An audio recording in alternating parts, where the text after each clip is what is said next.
Olá pessoal, eu sou Elber Alves, sou um homem negro de pele clara, estou de cabelo raspado, camiseta branca com a jaqueta preta por cima e estamos aqui no espaço de Guelé 10. Estou aqui com a minha amiga Larissa também. E aí, Elber? Eu sou Larissa Ed, eu sou uma mulher preta retinta, estou com cabelos soltos, né, dread, e também tô com uma blusa verde e por baixo uma blusa preta. E é isso, gente. Estamos aqui hoje para falar sobre temas bem importantes, como os terreiros estão pensando em soluções ambientais e como nós, como juventude preta, temos olhado para o futuro sobre o debate clima. E aí, hoje, vamos apresentar a nossa convidada? Vamos. A gente vai falar de quem cuida do clima com os pés na terra e o axé na palavra, de quem faz do cuidado ambiental uma prática de vida, fé e luta. E para isso, convidamos Isabela Tavares, que é educadora ambiental, ativista social pela igualdade racial, dançarina e EQED de Ieuá, e que vem olhando para os debates de clima e como eles se relacionam com os terreiros. Seja muito bem-vinda aqui no nosso podcast. E, Isabela, você prefere ser chamada de Bela, Isabela, E como? Bela, pode chamar Isabela. Bela. Não tem É problema. isso, oficialmente no episódio Bela. É isso, então se apresenta, como você está, fala um pouco sobre você. Olá, tudo bem? Eu tô muito bem. Eu me chamo Isabela, mas pode me chamar de Bela. Também sou conhecida pelas crianças como Bela Bill, que é já pelo processo com a gente. Eu sou uma mulher preta de pele clara, tô com meu cabelo black solto, preto, e tô com uma blusa branca de renda. Primeiro, eu gostaria que você falasse um pouco sobre o seu trabalho, né? Você já deu uma deixa que você trabalha com crianças e tudo mais. Então, eu gostaria que você falasse um pouco sobre o seu trabalho. No Instituto Helena Leonora, que é dentro do terreiro, que a gente já tem essa junção do terreiro com o instituto, eu trabalho com crianças, com o projeto Criança e Natureza. Esse foi o primeiro projeto que eu criei depois que eu voltei de São Paulo, depois de uma vivência muito grande, de 9 meses, numa área de educação ambiental. E eu estava pensando muito sobre isso. A gente tem aquele momento de 2024 e 2023 que o clima estava mudando extremamente, a gente estava tendo vários processos climáticos, e a gente falou, por que não continuar trabalhando com educação ambiental, mas agora em si na minha cidade, que é no interior de São Paulo. E aí eu voltei para o interior, eu morava aqui em São Paulo, voltei para o interior, e pensei e falava, vamos trabalhar com isso. De primeira, a gente juntou só as crianças do terreiro mesmo e falou assim, vamos fazer uma atividade hoje? Aí levei e a gente fez uma atividade de educação ambiental que deu muito certo. Teve crianças de fora que participou junto, que falou, se interessou e tudo mais, e a gente foi produzindo, criando e tudo mais, e a gente criou o projeto Criança e Natureza. Que aí estamos até agora fazendo alguns meses, eu não sei quantos meses agora, mas assim, alguns meses de produção, de trabalho com crianças de 0 aos 12 anos. E a gente sempre trabalhando com isso, com a questão do meio ambiente e da educação ambiental, de como preservar, de como produzir, de como aquilo é importante não só para a criança, mas sim para a família, para o cotidiano e todo em volta dela. Então a gente trabalha com isso, de trazer tradições, de trazer vivências que a gente tem em lugares que antigamente a gente era mais vivido, a gente conseguia, como se diz, sempre ali produzindo aquilo, brincando na terra e tudo mais, e a gente foi perdendo esse contato, as crianças perderam esse contato. Tem crianças que não sabem pisar na grama, não sabem como é esse processo, e a gente traz essa ideia de novo de vamos falar sobre saberes tradicionais nesse meio também. Então, o Criança Natureza vem como educação ambiental, mais voltado para saberes tradicionais, de momentos tradicionais, de brincadeiras tradicionais, de brincadeiras dos povos originários, de brincadeiras dos povos de África. Então, a gente vai trazendo todo esse contexto com as crianças. E é algo que, assim, não é que tá na grade curricular ou que ela vai ali por uma obrigação, por nada, mas elas vão realmente por se interessar, né? Sim, as crianças vão por se interessar. O primeiro a gente chega naquela criança que tá chegando na pré-adolescência, que é os 12 anos, que fala assim, ai, que coisa chata, nossa, o que que eu vou fazer? Pra que que eu vou fazer isso? Ai, mas não pode arrancar a folhinha, porque a gente fala assim, olha, não arranca a folhinha, não arranca a flor. Você não sabe por que a flor tá ali e tudo mais, então vamos aprender? E aí a criança pergunta, ai, mas que coisa chata, eu não quero fazer sobre isso, não quero participar da sua atividade. E aí a gente vai desenvolvendo outras atividades, a gente vai desenvolvendo outros aprendizados, e aí ele fica assim, tipo, meu Deus do céu. A gente tem uma atividade que a gente mexe com a lupa, que aumenta muito mais, aí ele vê o detalhe da planta e fala assim, meu Deus, e é uma planta? Eu falei, é uma planta só, é uma folhinha só. E aí vai se descobrindo, vai se entendendo, mas assim, tem aquela criança que fala assim, não, eu gostaria muito mais de ficar no celular, assistindo coisas na internet, porque agora nem mais desenho eles assistem mais. E aí a gente fica naquela coisa de mediar, de ai, vamos fazer assim. E ainda com os pais também, que tem pais que falam assim, não vai comer isso. Que nem nas atividades a gente faz um piquenique no final. E a gente fez um bolo de orar pro Nobis uma vez. E aí ficou verde. Aí a criança falou assim, ai, que nojo. Aí o pai fez a mesma cara. Eu falei, e aí, esse não me ajuda, né? Como que eu vou dar pra criança se você não come o bolo? E aí a gente falou assim, não, é do Hulk. Aí a criança comeu e falou, nossa, que delícia. Então a gente vai perdendo esse estereótipo de, ai, o que é da natureza, a natureza é perigoso porque tem inseto, aquilo e isso, e não se identificar com aquele ambiente que tá ali perto dela. Literalmente o trabalho de base, né? Sim. Isso, não, acho que não é só para criança, não. Até eu queria passar por uma aula agora para ter mais contato assim. Mas trazendo pro tema aqui do nosso podcast, dessa temporada e tal, como você vê a conexão desse trabalho que você faz diretamente com o nosso clima, né? Com o modo que impacta no nosso clima e como você está fazendo um trabalho também que dá uma conscientização já para essas crianças saberem cuidar muito melhor do clima, né? É, eu pensei em trabalhar com crianças porque a gente tem que pegar do começo. Porque você conscientizar uma pessoa mais velha não é tão fácil quando você conscientiza uma criança, porque a criança está aberta a aprender. A criança está aberta a descobrir, ela está interessada em aprender e tudo mais. Então a ideia principal foi começar com crianças, porque a gente vai desenvolver mais ainda, vai com outras turmas, com adolescentes, aí a gente vai crescendo. Mas a ideia principal é começar do começo. Porque se você fala assim para a criança, assim, olha, você não pode jogar lixo no chão porque faz mal para a natureza. A criança vai chegar em casa, vai ver o pai fazendo, vai falar assim, pai, não pode jogar lixo no chão porque prejudica a natureza. Então, além de você falar com a criança, você está falando com uma família inteira. Sim. A criança vai chegar em casa e falar, pai, você não sabe o que eu descobri hoje. Tipo, uma coisa banal que o pai já sabia, mas ele reforça pro pai. E os pais vão aprendendo isso, vai falar, nossa, é verdade, faz muito tempo que eu vi isso, mas eu nem lembrava que era possível fazer, entendeu? E que nem a criança traz essa ingenuidade, essa energia de tentar mudar. Pureza, né? Essa pureza, essa vontade de, ai, nossa, isso é diferente, eu vou tentar, vou experimentar. Porque, querendo ou não, o adulto já tá num rótulo, que não quer mudança, que fala assim, não... Naquele ciclo vicioso, né, de costumes A causa tá prejudiciais. Tipo assim, ai, vou comer carne mesmo, que se lasque, eu ai, pra quê? Já nasci assim, cresci assim, por que eu vou parar agora? Não, e até você falando, eu pensei nisso. Às vezes a criança falando pro pai, tomara que a maioria dos pais sejam sensíveis de ouvir o que o filho tá avisando, né? Porque senão passa batido também de, tá bom, filho, tá, sabe? Fala aí. Tem muitas assim que acontece, mas assim, a criança tem uma mania de repetir. Felizmente. Felizmente. Sim, são esponjas, né? Eles absorvem e eles reproduzem o que eles estão vendo, estão absorvendo. E aí eles vão repetindo e alguma hora vai incomodar. Alguma hora vai incomodar. Então, a gente trabalhar com criança, a gente coloca um ponto de interrogação na cabeça da criança.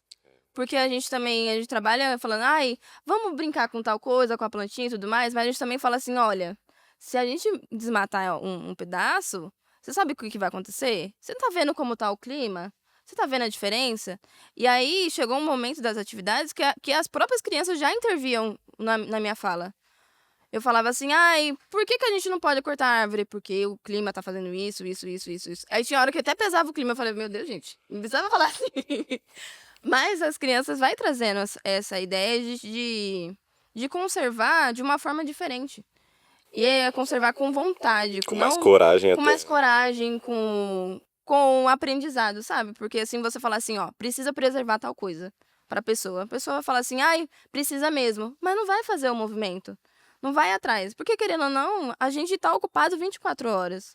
A gente tem essa vivência de estar ocupado 24 horas. A criança não, a criança tá com tempo livre, ela tem só a escola, muitas vezes só a escola, e tá com tempo livre de produzir, de pensar e falar, olha, é verdade, tem aquilo, tem isso, e vai produzindo. E aí vai reproduzindo dentro de casa e vai absorvendo pro adulto também. Por isso que a gente pensou em trabalhar com a criança. Bom, Bela, como nós chegamos a comentar aqui, né? Você é da religião de matriz africana.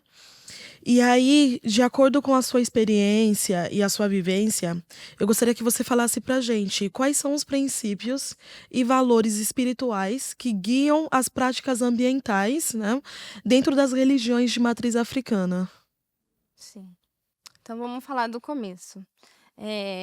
Eu nasci numa família que a minha avó era benzedeira e minha mãe é benzedeira. E aí chegou o momento de falar assim, vamos passar a tradição pra frente? E aí ela chegou e falou, vamos aprender? E eu falei, não, acho que não é o que eu quero. E eu pensava em outras coisas, não pensava nem em fazer biologia ainda, porque não tinha idade suficiente para pensar nesse tipo de coisa. Tinha 12 anos, né? E aí veio essa responsabilidade a mais de aprender o benzimento, aprender esse processo. E antes desse processo, eu já era Yadibonã da casa. Yadibonã significa mãe criadeira. E eu recebi esse cargo com 9 anos de idade. Então, no nosso terreiro tem essa coisa de... As crianças trabalham e fazem esse processo de cuidar, de aprender e tudo mais, muito cedo. Eles já se iniciam muito cedo, eu fui iniciada aos 8 anos. E logo depois eu recebi o cargo de Ajibonã. E aí, receber esse cargo foi uma loucura, porque a gente cuidar de uma pessoa e cuidar de uma pessoa já é delicado. E aí, você cuidar de uma pessoa espiritualmente é mais delicado ainda. Porque você tem que ter todo um cuidado, você tem que ter um zelo, você tem que ter todo esse processo. E aí, eu fui vendo que a natureza tá nesse meio. Porque se a gente não tem a folha tal para iniciar o Iaô, a gente não consegue. Ah, a gente precisa de tal folha, porque senão o Iaô não dorme dentro do roncó. Se a gente precisa de tal folha, senão o Iaô não consegue tomar o banho, não consegue fazer o processo. A gente precisa de um espaço verde, porque senão a gente não consegue fazer alguns dos processos, alguns dos preceitos que tem na religião. Então a gente foi conectando uma coisa com a outra, e aí eu fui aprendendo cada vez mais. Aí cheguei no ensino médio, peguei a matéria de botânica, que eu falei, mano, cara, é uma coisa que eu vivo o tempo inteiro. E aí a gente vê que a religião de matriz africana, o candomblé principalmente, que eu posso dizer, a gente faz essa preservação, porque se a gente não preserva, a gente não tem para utilizar. Se a gente não tem aquele espaço verde para utilizar para fazer o processo do Iaô da iniciação, a gente não consegue continuar o terreiro.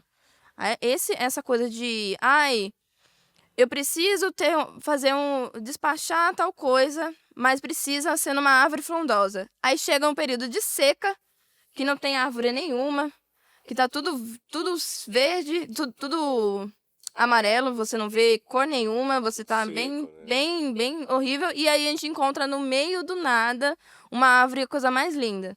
Então a gente também significa orixá. É uma coisa que é espiritual. Pô, velho, você sai de casa, você não vê uma árvore decente. E na hora que você precisa, você encontra no meio do nada. É muito mais místico do que a gente sabe. Então, eu falei, mano, eu acho que eu vou trabalhar com isso. Eu vou entrar nesse assunto. Porque eu vejo muitos pesquisadores falando de medicinal, medicinal, medicinal, medicinal. Só que a gente não sabe que foram outras pessoas que descobriram. Que foram outras pessoas com baixa tecnologia que descobriram. Que nem o cupuaçu, a fruta cupuaçu. Foi uma junção de 2 tipos de espécie na Amazônia com povos indígenas. que fizeram essa junção. Não foi nenhuma tecnologia branca que chegou e falou assim, ai, nossa, vamos juntar para ver se vai dar certo. Não, foi a tecnologia Xamânica, né? xamânicas que trouxe essa ideia. E o povo preto também fez isso, porque a gente chegou aqui de supetão, não sabia onde que a gente estava, não sabia o que plantar, porque a gente tinha uma agricultura lá que não é a mesma agricultura que a gente utiliza aqui. E eles já tinham experiências muito maiores que os povos indígenas. Porque o povo africano tinha essa mania de, ai, vou estar em tal lugar, vou pesquisar em outros lugares, aquele isso. E os povos indígenas têm aquela coisa de ficar no território Aldeia dele. deles. E aí não migrar. Então, os povos indígenas têm aquela coisa de saber daquela área. Que nem temos povos indígenas muito fortes na região da Mata Atlântica. Então, ali, eles tomam conta, eles têm noção de saber cada pedaço de terra que funciona ali. Mas os povos africanos não. Os povos africanos teve que ter toda essa malícia, toda essa experiência, porque chegou num lugar que não conhecia, não sabia o que plantar, não sabia o que comer. E é aquela coisa de vó. Se tá brilhando muito, não come. É muito vermelho, não come não, que é pior. Vários saberes. O sapo é azul. Pelo amor de Deus, não toca, né, gente? Então, a gente vai tendo esse aprendizado e os povos africanos trouxeram essa coisa, que nem... em África tem plantas que a gente não tem aqui, que é por processo religioso. O que a gente fez? Vamos encontrar o mais próximo disso. Vamos encontrar uma erva que faça o mesmo processo, que seja calmante ou que seja relaxante para a gente fazer esse processo. E aí a gente encontrou plantas aqui no Brasil para a gente conseguir continuar. E só que chegamos aqui em São Paulo, chegamos no Rio de Janeiro, chegamos na Bahia, chegamos mais para dentro para o Ceará, chegamos em outros lugares do Brasil que são biomas diferentes. O Brasil tem 5 biomas. 6, né? 6 biomas. Então, a gente não tem... a gente não é uma coisa só. Uma coisa só, um continente Então, quase. É quase um continente. Então, é aquela coisa de, ai, meu Deus, essa planta não vai nascer aqui. E foi onde que ele teve que ter essa malícia de saber o que a gente pode fazer, o que a gente não tem facilidade. E aí, a gente tem a religião de matriz africana preservando esses lugares, trazendo essa ideia de, olha... É o famoso, se não existe folha, não tem orixá. Porque na nossa religião tem um orixá que chama Iroko, que é uma própria árvore, é a gameleira branca, e ela traz todo esse saber ancestral debaixo dela. Então, além de ser uma árvore bem grande, ela traz todo esse segredo, todo esse processo de, olha, vamos tomar conta ali, porque senão as coisas vão mudar. E uma coisa meio mística, porque ele, em alguns terreiros, ele é chamado de Iroko, outros terreiros ele é chamado de Tempo. Então, a gente tem essa mudança. E é uma árvore.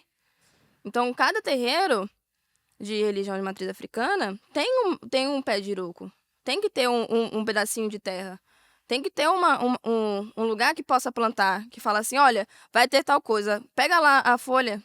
A menina acabou de passar mal. Pega lá a folha, que a gente acalma.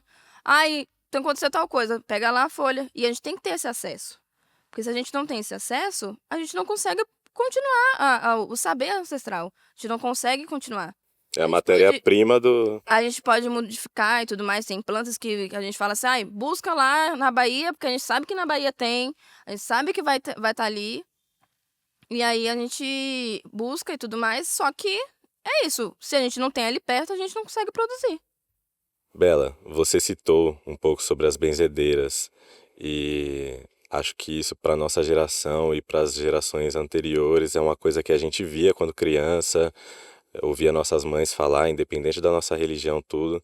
Você quer explicar um pouco a importância dessa pessoa e como que ela tem essa atuação? Na religião de matriz africana, a benzedeira traz um contexto bem forte do cuidado, do curandeiro.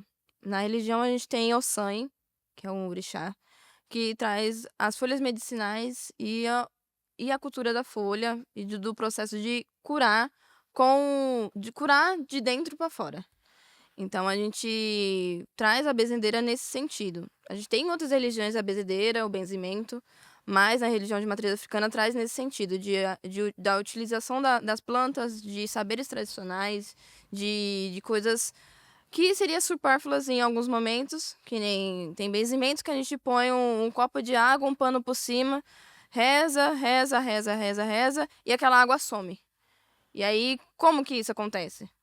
Então, o benzimento na religião de matriz africana também tem esse contexto do místico, de ser, olha, não vai ser uma coisa que você vai tomar e aí você vai se curar. Não, vai ser uma coisa que a gente vai fazer aqui, aí possa ser que você tenha que vir amanhã novamente, aí possa ser que você faça isso e logo depois você tenha que fazer outro cuidado, porque a gente tem a criança, aquele benzimento do bucho virado. A gente vai lá, benze a criança e a criança continua com o bucho virado. Aí a gente tem que tentar outra coisa. Vamos tentar outra coisa, senão vai acontecer tal coisa. E aí a gente vai remanejando. Então o benzimento não é só uma característica, uma forma só de acontecer. Tem o benzimento tradicional, que é só benzer ali, tá tudo certo. Mas tem outras coisas que são trazidas de outras culturas também. Que nem temos coisas dos povos indígenas dentro da religião de matriz africana. Porque, querendo também, os povos negros chegaram aqui sozinhos. E a gente tinha que acessar alguma coisa. E a gente conseguiu acessar com os povos indígenas. Porque o branco não dava essa oportunidade pra gente. Então, os povos indígenas deu abertura. E deu abertura da religião de matriz africana, o candomblé em si, a adentrar o Brasil. E aí a gente traz essa coisa de continuar a tradição desses povos e de respeitar e de continuar, que nem na religião de matriz africana a gente tem os caboclos. A gente tem os preto velhos, a gente tem os boiadeiros, porque a gente continua uma tradição dos povos indígenas, que já tinha aqui, que já faziam esse processo, e o branco não sabia, que achava que, não, são tudo selvagem. Anda tudo pelado e tudo selvagem. E aí a gente tem essas culturas que eles iam preservando em cada espaço, montando cada um o seu aprendizado, cada um a sua forma de viver, que nem os povos indígenas tem uns que acreditam em uma coisa, tem outros que acreditam em outra, mas se você for ver, é o mesmo contexto. E é o mesmo contexto que a religião matriz africana também. Então a gente tem essa coisa de, olha, vamos preservar aquilo que também é nosso. Que tá de outra forma, tá sendo introduzida pra gente de outra forma, mas também é a mesma coisa. Que nem os curandeiros são benzedeiras. Os curandeiros, as benzedeiras são curandeiros modernos. Então a gente tem essa coisa de, olha, vamos benzer aqui que a criança pode melhorar. Mas possa ser que não seja aquilo. Então a gente vai para uma coisa mais introdutória, mais espiritual e tudo mais. Então o benzimento, às vezes eu acho que é só uma introdução. A gente vê muita pessoa que a gente chega lá e fala, olha, eu queria me benzer porque eu acho que eu tô com o olho gordo e tudo mais. E acaba vai chegando mais, vai entendendo que aquilo não é só, não é só olho gordo, tá acontecendo alguma coisa aí a mais. E aí o benzimento vai trazendo essa ideia de continuar preservando o saber. Porque a gente tem essa coisa de, é coisa de velho. Tem aquela coisa, é coisa de velho. Tomar chá é coisa de velho. Tomar chá é ruim. Por que eu vou ferver a planta no negócio? Não, chá é ruim. E aí fica com aquela história de, não quero. Mas quantas vezes você foi curado com o chá da sua avó, que você fosse tomar 5, 7 dias de remédio, não ia ter curado. Te prejudicando, E aí prejudicando seu organismo. Toma um chá numa noite, você sua toda aquela doença. E aí você fica bem de um dia pra noite. Até mesmo era isso que eu também até queria perguntar, que as benzedeiras, né, e os curandeiros estão ligados diretamente com a natureza, né? Sim, totalmente. Então não tem nem como a gente falar sobre essa questão ambiental sem falar deles, porque eles são os principais guardiões ali da natureza, se for parar pra ver, né? É que nem, a gente tem os povos indígenas, eles são 3% da população brasileira. Mas 85% da preservação é feita por elas. Então, tipo, é muito É muito diferente a porcentagem de uma para outra.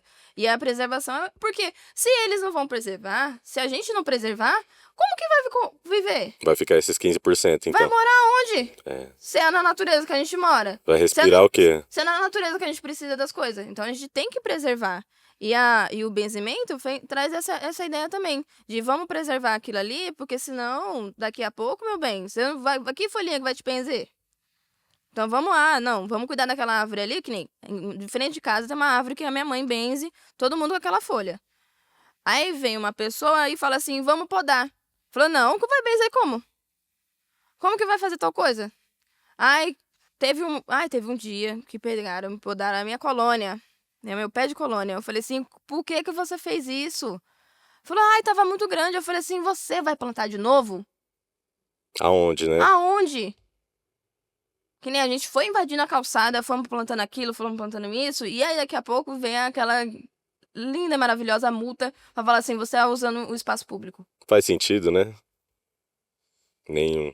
Nenhum. Então, a benzedeira traz essa ideia de preservar, de cuidar, que se a gente precisa de uma coisa, a gente tem que preservar a outra.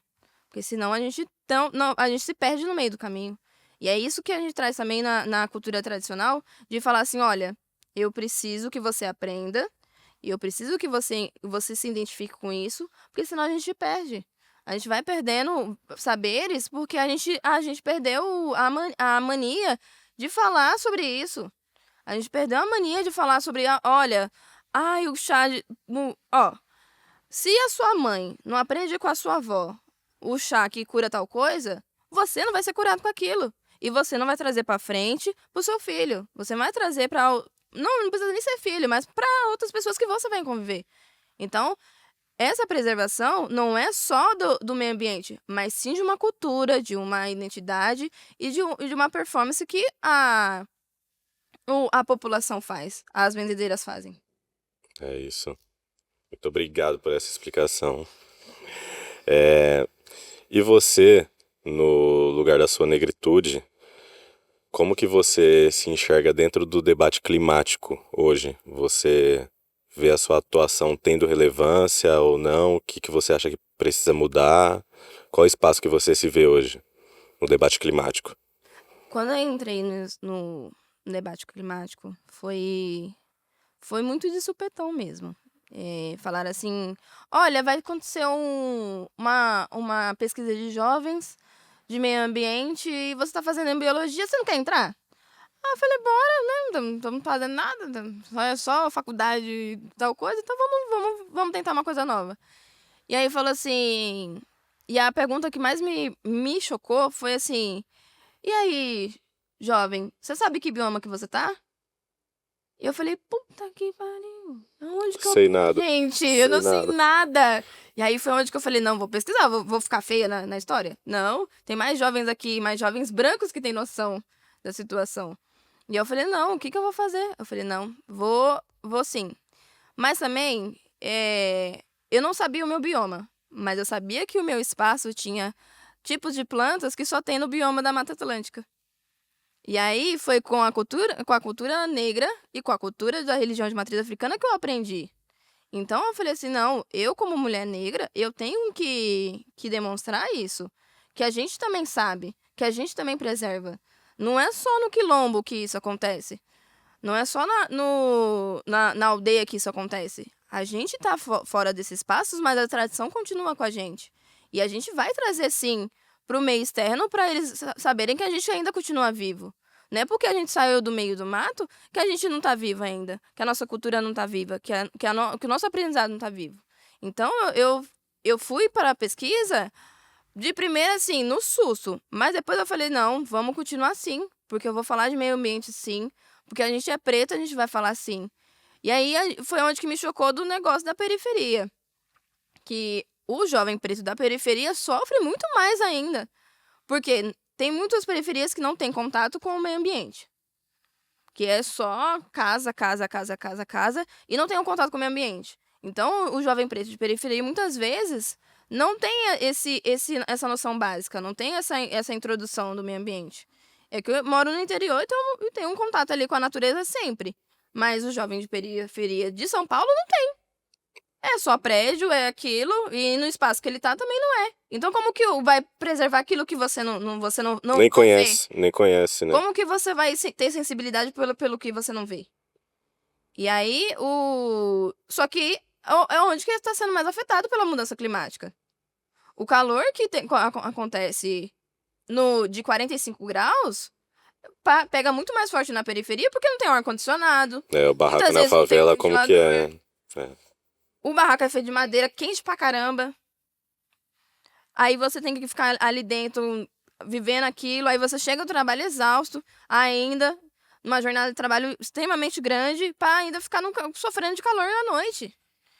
Aí a primeira coisa assim, choveu. Pra quem que vai ser derrubado? Vai ser a comunidade, que tá todo mundo morando na encosta. Então, é essa coisa. E o jovem preto, muitas vezes, não tem essa noção porque não é introduzido pra ele. A educação não introduz pra gente falar assim, olha, Tá errado tá o que você tá errado vivendo. isso. É. Aí fala assim, nas aulas a gente aprende, tem um alagamento, tem aquilo, tem isso, mas a gente não sabe por que tá alagando. Não é explicado pra gente por que tá alagando. Não tá sendo explicado por que a árvore tá caindo em cima do seu carro. Na verdade, jogam a culpa nesses povos periféricos, que são eles que estão sujando o local, que são eles que estão entupindo os que fala bueiros. que é catástrofes naturais. Naturais não, alguém fez. Alguém fez. E não foi a pessoa que tá na periferia. Não foi a pessoa que se realocou porque outra pessoa construiu as coisas em cima da casa dele.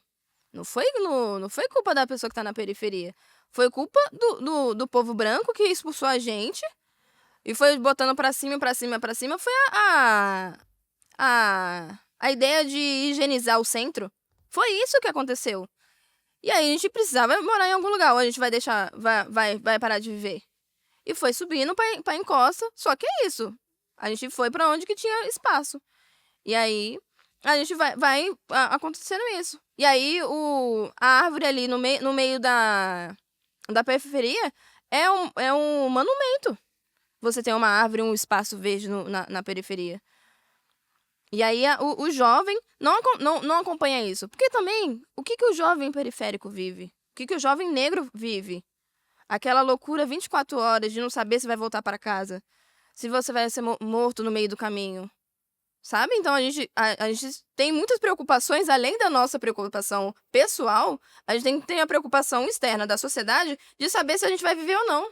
Se a gente vai conseguir colocar um prato de comida na nossa mesa. A gente tá trabalhando no almoço para pagar a janta. Como vai pensar na árvore? Como que vai pensar na árvore? Como que o jovem vai falar assim, não, mano, tem que preservar a árvorezinha ali. Não, pô, estamos com 3.000 coisas na cabeça. E aí o jovem não tem essa coisa. Só que, se a pessoa não vai pensar, o outro também não pensa. E o outro também, pior, que o outro faz o quê? O outro destrói e põe a culpa em você. Fala assim, não, mas você não estava pensando em preservar. E é o que traz pra gente. Fala assim, olha, vamos tomar um banho curto? Vamos tomar um banho curtinho? 5 minutinhos só. Vamos parar de lavar a calçada? Vamos parar de fazer tal coisa?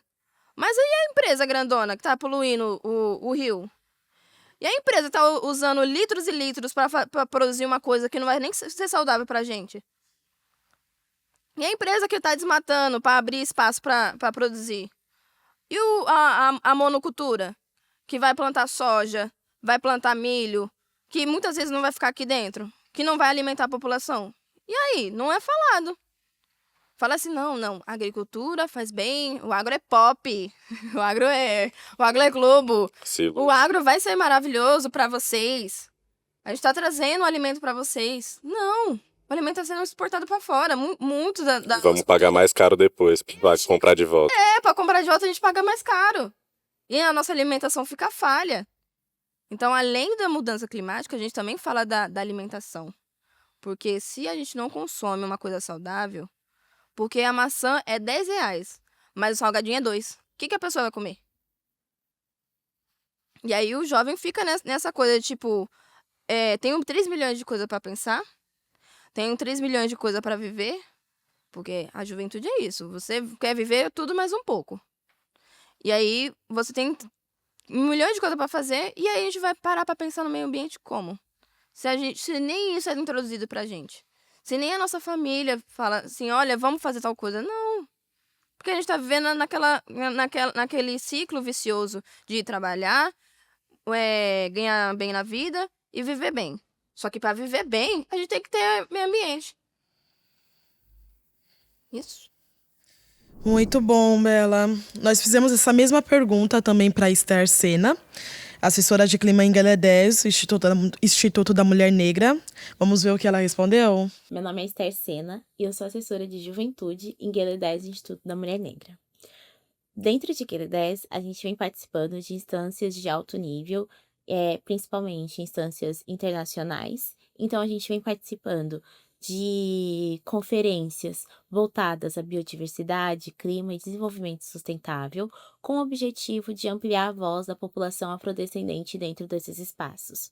Na área de juventude, a gente tem buscado ampliar as vozes das juventudes dentro dessas conferências, para que cada vez mais a gente tenha uma representação dentro desses espaços, mas que não seja só uma representação simbólica, e sim uma representação política. Então, cada vez mais os jovens negros possam estar dentro desses espaços, mas como voz ativa, negociadores, portadores das suas próprias vivências e experts dessas vivências. Atualmente, a juventude negra está cada vez mais entrando dentro desse debate político. Não é de agora que o movimento negro vem desenvolvendo essa participação política dentro desses espaços para pautar os impactos da crise climática sobre a população negra. Os jovens vêm estando dentro desses espaços para cada vez mais ter essa representação política, para cada vez mais apresentar as soluções sociais, as soluções ancestrais que estão sendo empregadas dentro dos territórios, dentro das comunidades.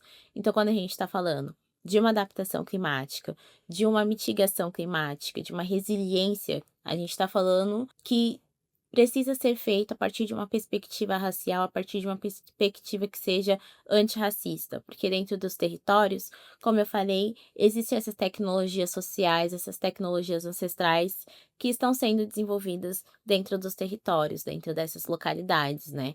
Então, quando a gente está falando de uma reestruturação de políticas públicas voltadas à crise climática, a gente está falando dessa ampliação de vozes e que essas políticas públicas elas sejam desenvolvidas a partir de uma escuta ativa das pessoas, dos jovens que estão dentro desses territórios, que estão dentro desses locais.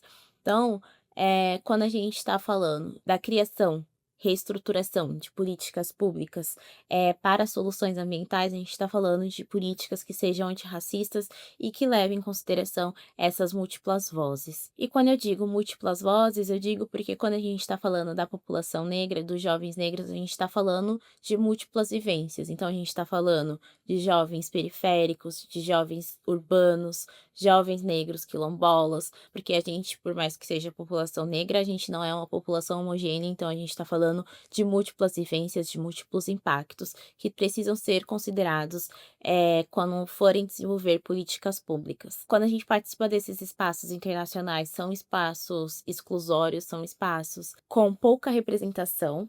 Por mais que a gente lute para cada vez mais estar dentro desses espaços, mas são muitos desafios, indo desde o desafio do financiamento para você ir até este local, até o de barreira linguística, porque muitas das vezes esses espaços estão sendo dialogados a partir do idioma do inglês.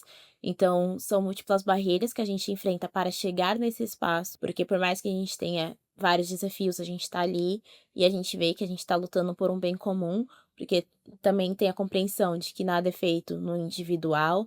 Então, a gente como movimento negro, a gente como jovens negros, estamos ali para ampliar as nossas vozes, para que tenha essa representação política. Então, fazer isso em movimento é sempre muito importante. Quando eu penso em um futuro ideal climático, é um futuro onde a gente tenha o poder, os jovens tenham o poder de reimaginar cidades, cidades que sejam sustentáveis, cidades que tenham uma habitação segura. E quando eu falo de segurança, eu estou falando da segurança nos seus diversos âmbitos, entre a segurança habitacional, segurança pública, a segurança climática. Então, quando a gente está falando da crise climática, a gente está falando de muitos impactos que a gente sofre, né? Então, que os jovens possam cada vez mais reimaginar cidades, mas não só reimaginar, colocar em prática essas medidas para que essas cidades cada vez mais se tornem sustentáveis e que os impactos diminuam sobre a população negra. E, Bela, o que precisamos considerar na construção de políticas públicas para soluções ambientais? Eita, pegou. Vamos lá. Primeiramente, a gente tem que falar na parte de educação. A gente não consegue conscientizar a pessoa sem educação. Porque aquilo que a gente não sabe, a gente não se preocupa. Então, se você chega na base, que é a escola, o ensino infantil, chegar na base e falar assim, olha, vamos precisar mudar certas coisas, que nem nas escolas, nesse período de calor que tivemos nesses 2 últimos anos. Teve criança passando mal dentro da escola, porque não tem um ventilador decente ou um ar-condicionado decente. E as crianças estão tendo que passar protetor solar e indo de boné para a escola. Então, a gente tem que começar do pequeno. Começando do pequeno, que a gente vai introduzir outras coisas para políticas públicas. Que é, olha, naquele espaço que a gente tem perto da escola da criança, a gente vamos preservar aquele espaço verde. Que aí a gente vai conseguir fazer uma ligação. E aí, tendo aquele espaço verde, a gente tem uma sombra. Tendo sombra, diminui a temperatura. Então, a gente já está resolvendo duas coisas de um jeito só. E aí, a gente traz a política pública para o adulto. Mas qual que política pública a gente vai fazer do meio ambiente para o adulto? A gente vai trazer o processo de entrar dentro do mato. Vamos entrar dentro do mato. Porque se a gente não convive com isso, a gente não vai preservar. Então, vamos fazer políticas públicas de culturas que a gente vá até o meio ambiente, que a gente faça esse processo de, olha, vamos lá, porque muitas vezes tem um mato perto da sua casa que você não preserva. E quem que vai preservar? Não é você que se preocupa daquele espaço da verde? Não é você que se preocupa da sombra pro seu carro? Não é você que se preocupa de estar ali ouvindo os pássaros cantando? Você não se preocupa de consumir a fruta que vai vir da árvore? Então, por que você não preserva? Então, é isso que a gente tem que fazer, de trazer a população daquela região para aprender sobre aquilo e demonstrar que, tipo, olha, a gente não tá tirando a responsabilidade do governo. Mas, muitas vezes, o governo é muita coisa para ele lidar. Então, a gente vamos também trazer responsabilidade pra gente. De, olha, aquele meio ambiente é seu, aquele local é seu, você tá ali perto. Você tem que preservar também. E a gente tem a noção que lugares que é preservado pela população ali perto é muito mais eficaz do que lugares preservados pelo governo. E acaba também que se tem esse cuidado da própria população, da própria comunidade, força o governo ter que voltar com algo para aquilo, né? Sim, porque aí a população vai questionar, olha, a gente está preservando, mas a gente também quer que aquilo ali floresça, cresça mais. Então vamos plantar ali outros tipos de planta que vai se juntar com as outras e fazer uma coisa boa. Que nem, tem espaços da periferia que tem horta comunitária. Essa coisa da horta comunitária é muito importante, porque a gente vai plantando outras coisas que vai envolvendo outras famílias. E aí vai envolvendo aquela família que não tem o que consumir dentro de casa. Então, a gente vai fazendo esse movimento que vai virar um conjunto, vai virar um triângulo. Vai ser obrigado, olha, você vai ter que reconhecer a minha horta comunitária como processo de preservação. Você vai ter que entender. Você vai ter que entender que aquela área verde que eu estou preservando é uma área que tem que estar segura. Porque senão, daqui a pouco, vem a empresa grande e fala assim, gente, eu vou ter que derrubar aquele espaço. E aí? O que o governo vai fazer pela gente? Não vai fazer nada. Então, a gente tem que falar assim, olha, a gente tem que continuar preservando para continuar esse espaço. Porque se você não está ali, não está observando aquilo, vai crescer uma outra empresa em cima. Você ali já cresce uma empresa em cima. Imagina se não tem alguém olhando, alguém fiscalizando. Então, a política pública é essa, trazer a população para conscientizar daquele espaço, para que a população questione o governo, que faça esse processo de olha, vamos fazer outro programa, então? Vamos trazer um guarda ambiental para cá? Vamos trazer um turismo? Vamos trazer condutores ambientais aqui dentro para falar daquela matinha que a gente tem aqui, para a gente reconhecer os animais que estão ali dentro? Porque não é só, vamos preservar só a plantinha. Não, a gente tem, numa árvore, a gente tem várias espécies. A gente tem a formiga que consome, a gente tem o passarinho que fica ali em cima, a gente tem a minhoca que fica debaixo da terra É todo um sistema, é um habitat, uma ecologia ali dentro. Então, a gente tem ali, não só a árvore, mas sim um ambiente inteiro. E aí, a gente precisa preservar isso. E a gente também trazer a introdução de muitas coisas que a gente deixou para trás, que foi o conhecimento de consumir plantas que a gente não consome mais. Tem muita planta. O Oráporo nobis é o mais conhecido, que agora a gente compra em cápsula. Sendo que nasce na nossa esquina, a gente pode consumir a folha, a fruta e a flor. E a gente não tem essa ideia. Tem plantas ornamentais dentro de São Paulo que a gente não sabia que era de consumo comestível. Tem plantas que a gente tá na frente da nossa casa que a gente não sabe que é comestível. Que é importante a gente consumir aquilo. E também vai trazendo introdução alimentar diferente, vai trazendo um conhecimento diferente e vai resgatando aquela cultura tradicional. Show. Muito obrigada, Bela. Realmente a gente aprendeu muito. Eu acho que assim, se não fosse o nosso limite de tempo, eu ia perguntar cada detalhe de cada coisa para entrar em todos os assuntos. Mas você conseguiu trazer uma coisa que a gente até tá falando na temporada inteira, de como colocar essas soluções e esses cuidados na agenda de todo mundo, sabe? Que todo mundo pode ter a preocupação ambiental no meio dessa agenda, dessa rotina louca que a gente tem de se preocupar com muita coisa, ter esse problema também como uma prioridade, né? Você conseguiu trazer isso de uma maneira perfeita, então a gente agradece muito a sua participação. Você pode deixar suas redes sociais aí também pro pessoal procurar, ver seu Ou trabalho. as redes sociais do terreiro também. Também. Fique à vontade. Eu vou deixar o @, do Instituto Daniela Leonora, que é onde que é dentro do terreiro, o Instituto Daniela Leonora. Então, é @Instituto Daniela Leonora.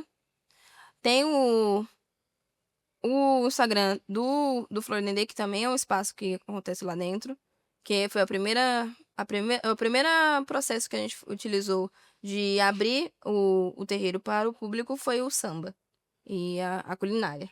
Então, tem o e.g Flor Dendê e tem o meu, que é @BelaTavares21. É isso.